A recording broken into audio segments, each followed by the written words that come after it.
देश से जय हिंद राष्ट्र. प्यार तो हर पल हिचा आपला विरोध का तर थोडं समजून घ्या.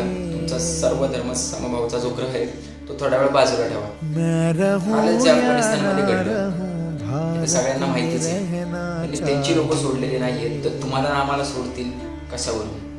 एक विचार करण्याची गोष्ट आहे. हिजाब मागून देशाच्या राजकारणात खूप बदल होऊ शकतो. खूप गोष्टी घडू शकतात. एखादी व्यक्ती जर बुरखा घालून आली आणि तिने आतमध्ये ह्युमन बॉम्ब जर ठेवला असेल तर एखाद्या जागेवर स्फोट झाला याची जबाबदारी कोण आहे? त्या बुरख्या मागून जर एखादी व्यक्ती पुरुष जर शाळेच्या लेडीज टॉयलेटमध्ये गेला तर काय होऊ शकतं हे तुम्हालाही माहिती आहे. सगळ्यांनाच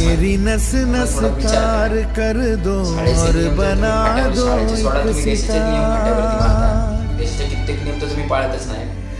राग भारत मुझ पे छेड़ो झंझनाओ बार बार. चुकीची गोष्ट आहे. शाळेचे नियम असतात. देश से ये प्रेम आँखों से झलकना चाहिए. न रहूं या ना रहूं भारत ये रहना चाहिए.